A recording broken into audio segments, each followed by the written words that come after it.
Astor presents the Screen Guild Players.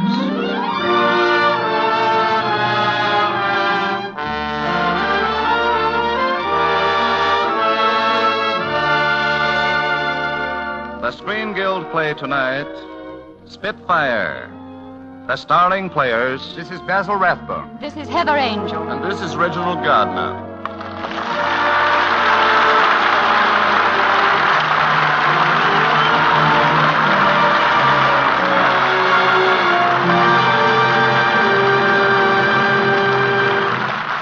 Tonight, Lady Esther presents the Screen Guild Players in Spitfire, the last film to be made by Leslie Howard. It stars Basil Rathbone as R.J. Mitchell, Heather Angel as his wife Diana, and Reginald Gardner as Flight Commander Jeffrey Crisp. Winston Churchill said, "Never in the field of human conflict was so much owed by so many to so few." Our play tonight is based on the life of the first of those few, R.J. Mitchell, the designer of the Spitfire fighter plane, which enabled a comparative handful of English boys to repel the Nazi hordes during the terrible blitzes of 1940.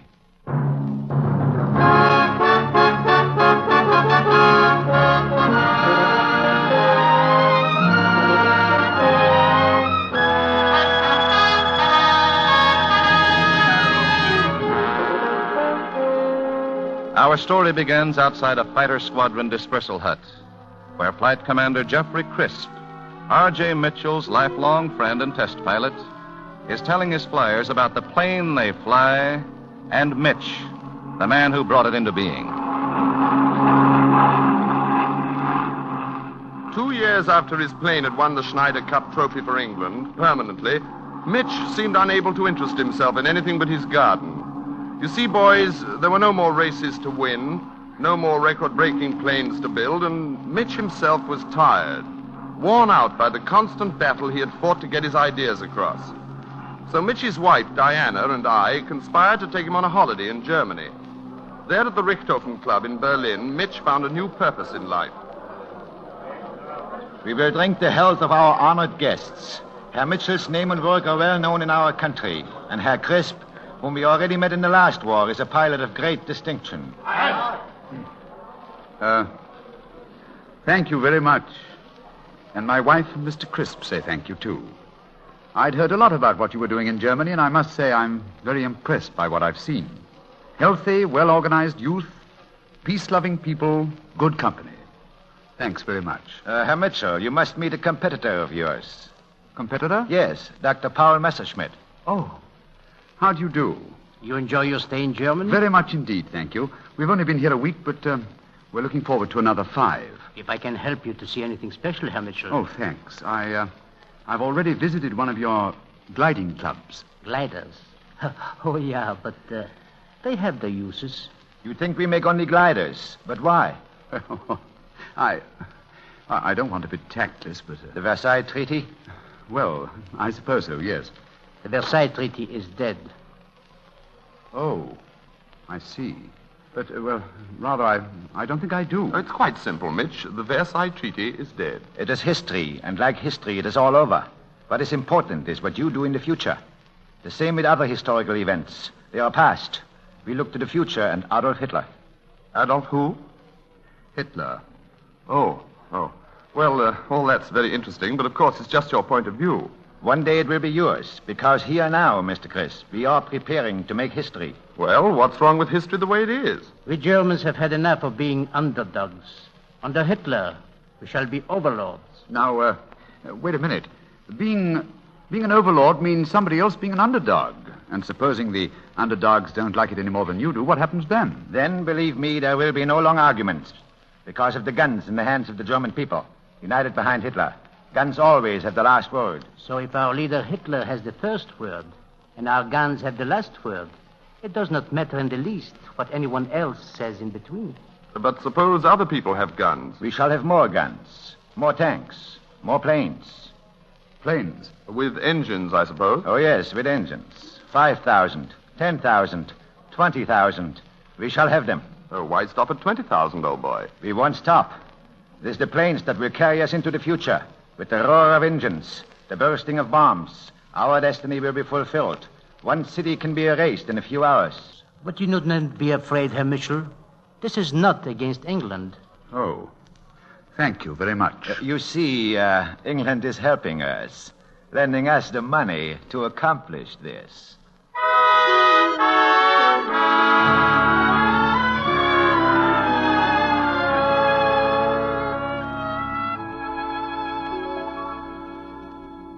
Oh, Richard, why did we have to leave the Richthofen Club so early? It was such fun. Diana, dear, I've got to get back to England immediately. Back to England? But we've got 5 more weeks here. Not after tonight, darling. Mitch is right, Diana. The silly blasted fools are going to do it all over again. Oh, let's forget about it. We're here to have a good time. No, dear.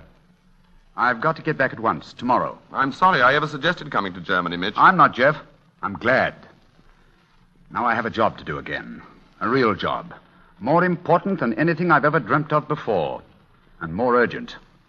I'll never forget what they said. Never. 20,000 planes bombing their way into the future.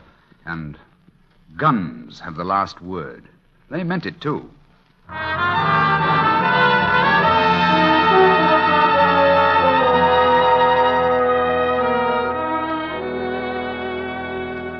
My dear Mitchell, I know only too well how right you are, but Vickers is an armament firm. We've only got to open our mouths about this, and we'll be attacked on all sides, accused of creating a war scare to line our own pockets. But, Sir Ian, we can't leave England defenseless against Germany's future strength. Well, what do you propose, Mitchell? I want to build a fighter. The fastest and the most deadly fighting airplane in the world. Well, Mitchell, you're right. I'm behind you, and unofficially, Vickers will back you to the limit.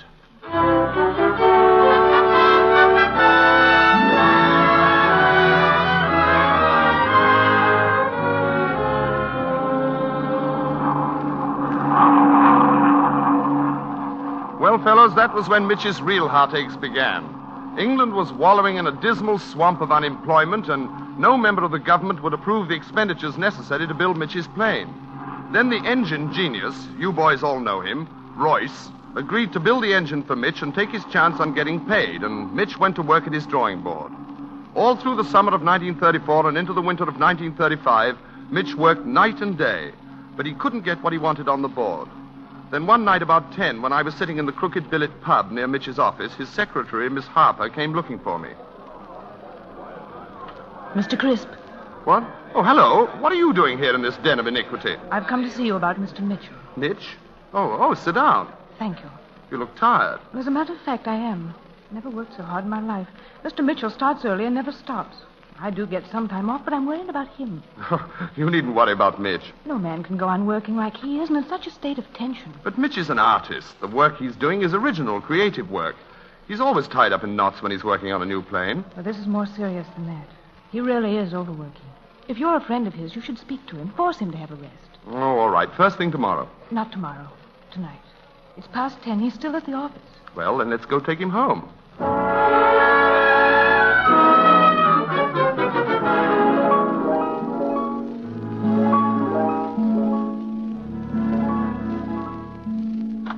Oh, hello. Oh, hello, Diana. We brought your wandering husband home. Thank you, Jeff. How are you, Miss Harper? Fine, thanks. Oh, you shouldn't have sat up, Diana. I like to. I've been keeping some soup hot for you. Sounds good. I'll get it. Let me help you. I don't know what I'd do without her, Jeff. I'd be quite lost. I bet you would. A wife and a home. Sounds prosaic, doesn't it? And yet what a difference it makes to a man. Mitch, Yes, old boy? you've been working too hard. Can't you ease up for a bit? No, Jeff, I can't. I'd be worse if I stopped. It isn't working long hours that's tiring. It's because what I want is just out of reach. Like stretching for something you can't quite touch? Exactly. I'll get it. But what I want isn't easy to get. This plane's got to do 400 miles an hour, turn on a sixpence, climb 10,000 feet in seconds, dive at 600 without the wings coming off, carry 8 machine guns. 8 guns? That's right, 8 guns. And, Jeff, all this came from a picnic on the cliffs. Remember, Richard? Watching those birds? Yes, dear. But it's not a bird I'm creating, or at least it's a curious sort of bird. A bird that breathes fire and spits out death and destruction. That's it. A Spitfire bird. Funny how things work out, isn't it? Here. Eat your soup. All right, dear. I think Miss Harper and I better be running along now, don't you, Miss Harper? Yes, it's getting late. Take it a little easier, Mitch. Don't overdo it. Well, as a matter of fact, I may not go to the office tomorrow morning. Good. Then you can sleep late and maybe make up a little for all you've missed. Oh, I'm afraid I can't do that. Why not? Well, I've got to go into London to get some instruments, and I can't take the whole day off. But one day, No, I'm Mitch. sorry, old boy.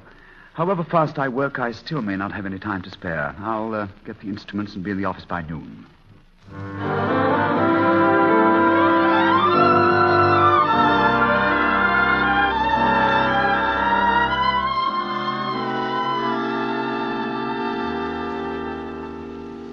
Well, Doctor? I suppose you know something of the trouble, Mr. Mitchell, or you wouldn't have come to me. Oh, yes, I had an idea of it. I'm afraid you're a rather sick man. I had an idea of that, too. I want you to do something about it for me. It's more in your hands than mine, Mr. Mitchell. How do you mean? You've been overdoing it. Oh, a bit. More than a bit, and that must stop. You mean less work? I mean no work. A holiday. A year at least. Go away somewhere by the sea. Plenty of sun. Plenty of fresh air and complete rest. If you do that, there's no reason why you shouldn't carry on for years. And if I don't do that? Perhaps a year. Perhaps less?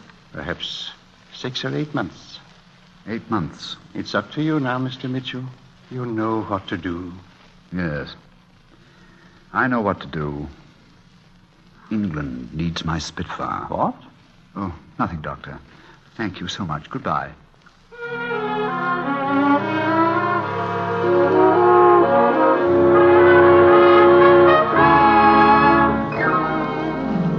Did you send for me, Miss Ian? Yes, where the devil have you been? We've been chasing all over the place for you. Well, I took the morning off, sir. Something wrong? Yes and no. You've stirred up a hornet's nest in the Air Ministry. They've really got cracking now.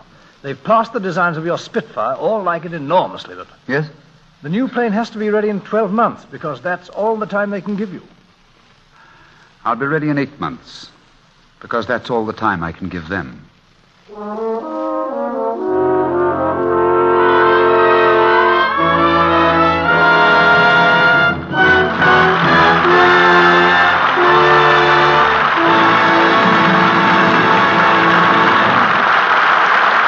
So ends Act One of Spitfire, starring Reginald Gardner, Heather Angel, and Basil Rathbone. Before we hear Act Two, a word from our hostess, Lady Esther. You know, poets are fond of comparing a lovely woman to a flower. And it's really more than just a romantic idea. For the summer sun, which brings the flowers to their brightest bloom, also brings richer, more vivid tones to a woman's skin. You know, a winter shade of powder can steal away the richer coloring of your summertime complexion, can make you look colorless and older. But you can make such an exciting improvement in your appearance just by changing to a shade of face powder that emphasizes the new, vibrant beauty your skin has right now. Thousands of women have written me that the lively, rich shades of Lady Esther face powder are unusually flattering to their summertime coloring. They say my shades bring out the new depth and warmth of their skin, better than any powder they've ever used, that my shades are so unusual and different. Well, my shades are different, because my powder's made a different way. It's twice refined, twice blended. First, it's just mixed, until the texture is the same as most other face powders. But that's only the first step in making Lady Esther face powder. For at that point, I take my powder through my exclusive second process, my patented twin hurricane process, which blows color and powder particles together. Yes, blows them with the speed of hurricanes into a finer texture and more vibrant shades than ever made by any ordinary methods. I'd just like you to see how much lovelier you look when you use my powder in a shade that is perfect for you. So I'll send you all 9 shades of my powder at my expense. Just mail me your name and address on a postcard. Send it to Lady Esther, Chicago. Remember, Lady Esther, Chicago.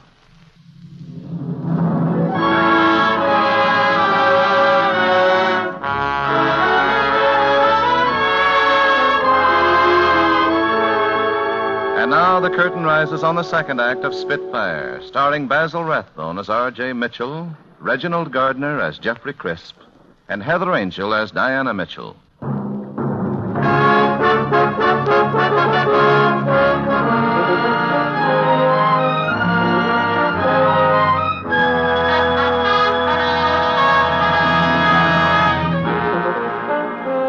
Flight Commander Jeffrey Crisp continues his story of the life of R.J. Mitchell, brilliant designer of the Spitfire fighter plane. The day that Mitch's plans were approved, boys, the huge Vickers plant started to make his drawings a reality. And at a meeting of all the company's workmen, Mitch impressed upon them the importance of their work. I'm not going to make a speech. I'd just like to say this. If you thought the Schneider Cup was worth winning, and I think you all did, well, we are now about to go in for a far more important race. A race for the life of this country. But time is short. I can't impress on you enough how short it is. Every day, every hour will make a difference. I know you'll do your best. That was really the beginning of the end, boys. With work actually starting on his plane, Mitch worked harder than ever. Each day was one reluctantly subtracted from his fleeting 8 months, and rare was the dawn that found him not still at his drawing desk. And his condition grew rapidly worse, until one morning he could no longer conceal it from his wife, Diana. Just getting in, Richard. It's 5:30. Oh, I'm sorry, dearest. I had to make detailed drawings of the oil feed system for the boys. I thought I might as well get it done while I was at it. Save 2 or 3 days. Darling, let's stop pretending. You're not just tired, overworked. You've been that before, lots of times. And, well, it isn't as if you were old. But you're just dragging through each day. Now, Diana. Darling, there's something more, something the matter. You're not well. I'm sure you're not well. Well, I'm not as fit as I have been. Will you do me a favor? Of course, dear. Go and see a doctor. I have. When? The day I went to London and told you that I'd been to see about some instruments. What did he say? Oh, he just wanted me to take a holiday. What did you say?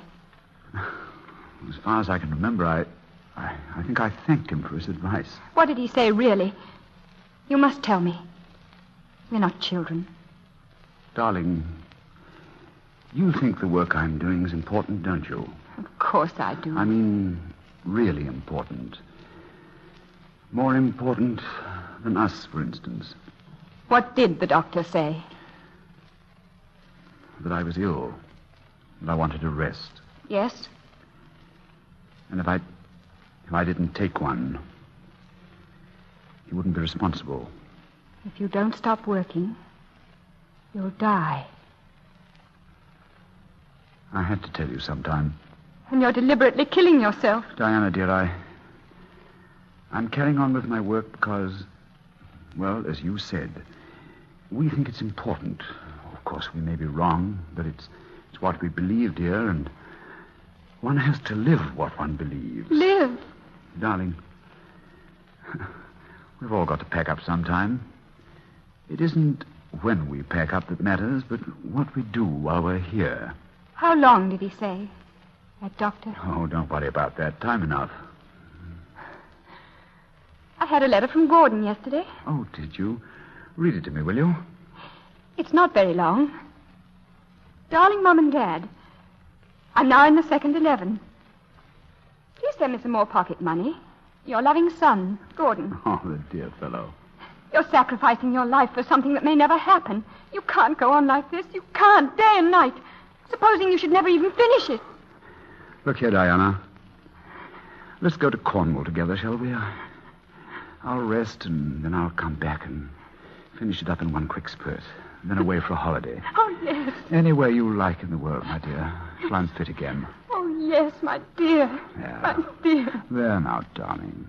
There's nothing to cry about. We've decided, haven't we?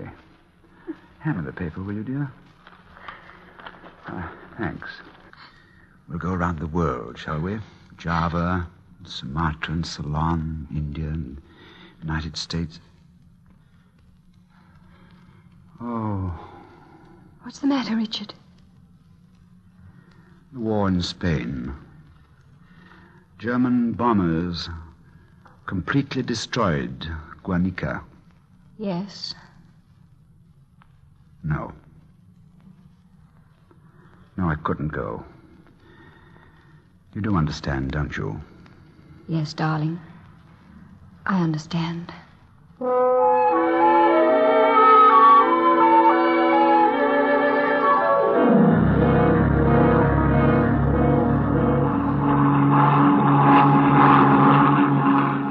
Mitch didn't take his holiday. Instead, he spent every waking moment driving everyone concerned with the production of the Spitfire. And he drove himself hardest of all. As a result, when it came time for the New Plains Air Ministry trials, Mitch was in a wheelchair at home. I was the test pilot that day, and Diana was there as Mitch's representative. I don't have to tell you men what the Spitfire will do, but that day it did more. When I set her down after the test, the air marshal in charge rushed up to me. Good work, Crisp. Good work. You're satisfied with the job, sir? Satisfied? Well, as a representative of the Air Ministry, I can't commit myself. But as an old pilot, I think it was one of the most terrific shows I've ever seen. Mitchell would have liked to hear you say that, sir. I'm sorry he isn't here. Well, here's Mrs. Mitchell. Oh, congratulations, Mrs. Mitchell. Thank you. Will you thank your husband and tell him he's given England something she badly needed? That will make him very happy. And now it remains for the Air Ministry to make up its mind.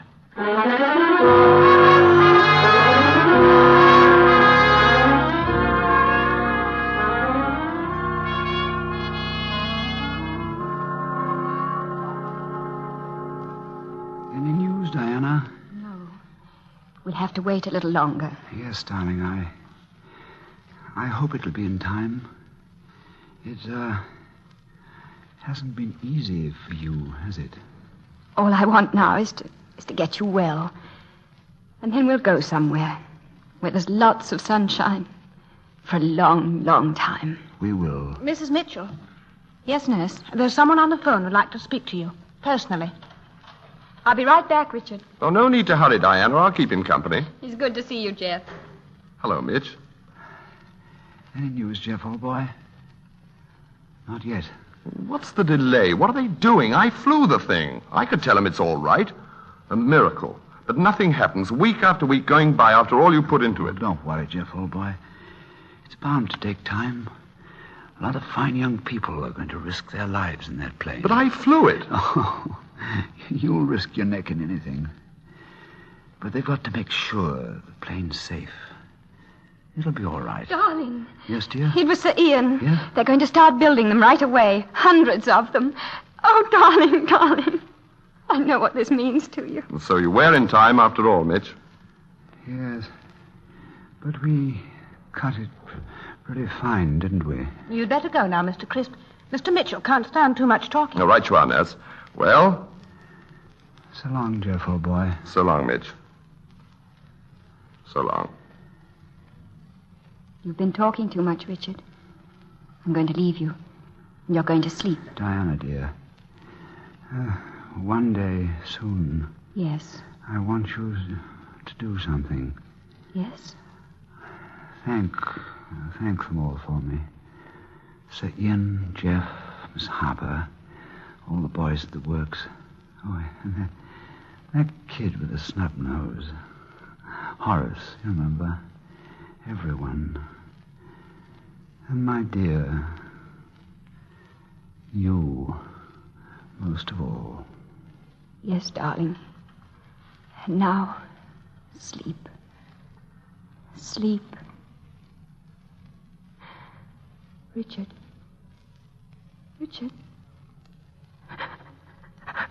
Oh, Richard.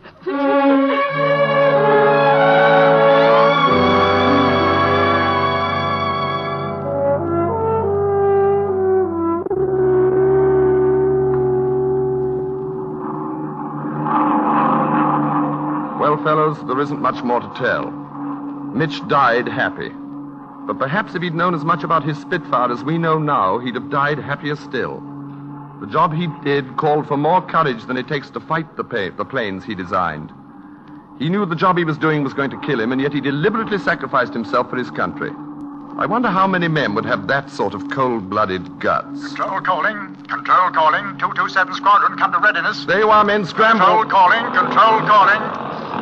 Right, Commander Crisp. Yes? And it's still approaching from the east, southeast, and northeast. All available aircraft must take the air immediately. Right, off we go.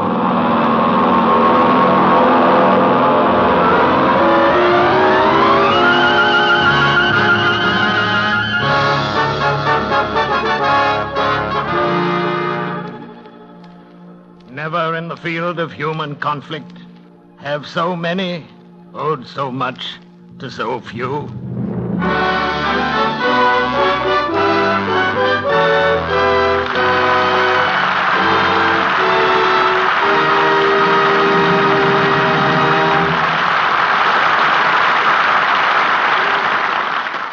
Thank you.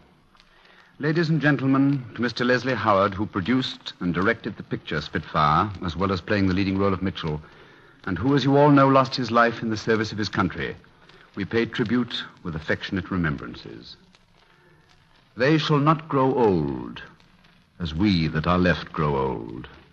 Age shall not weary them, nor the years condemn. At the going down of the sun, and in the morning, we will remember them. To the memory of Leslie Howard, who gave us the story, and to Basil Rathbone, Reginald Gardner, and Heather Angel, who told it, our sincere thanks. It was a great pleasure to contribute to the series of programs, Mr. Bradley. We fully appreciate that the benefits go to support the motion picture Country Home and Clinic. And now, before we tell you about next week's program, here's a word from one of America's foremost beauty authorities, Lady Esther. Thank you, Miss Angel. I wonder how many of you women listening tonight feel you always take a poor picture. Well, that's probably because your coloring, which doesn't show in a photograph, is particularly important to your good looks. And so in your case, it's especially important to find just the right shade of face powder. The shade that makes all your coloring lovelier and more vivid.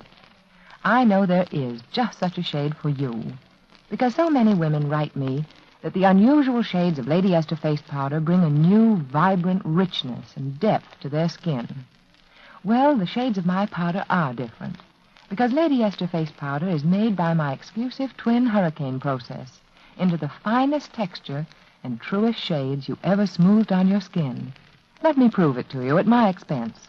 I'll send you my 9 unusual shades entirely free. Just mail me your name and address. Send it to Lady Esther, Chicago. Remember, it's Lady Esther, Chicago. I'm sorry, but government regulations won't permit me to make this offer in Canada.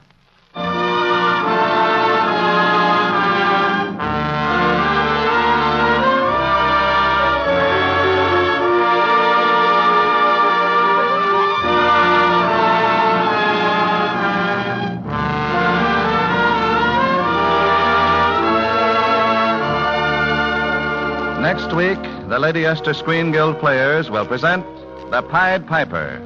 It will star Roddy McDowell and Monty Woolley. Be sure to listen. Basil Rathbone appeared through the courtesy of Metro-Goldwyn-Mayer. Heather Angel is now working in Lifeboat. Reginald Gardner can soon be seen in Claudia, both 20th Century Fox productions. Miles Mander, who portrayed Winston Churchill, is currently working in the Paramount production, Dr. Wassel. Music on tonight's program was arranged and conducted by Wilbur Hatch. This presentation of Spitfire was made possible by permission of British Aviation Pictures Limited and Samuel Goldwyn, who is presenting the film starring Leslie Howard and David Niven in the United States.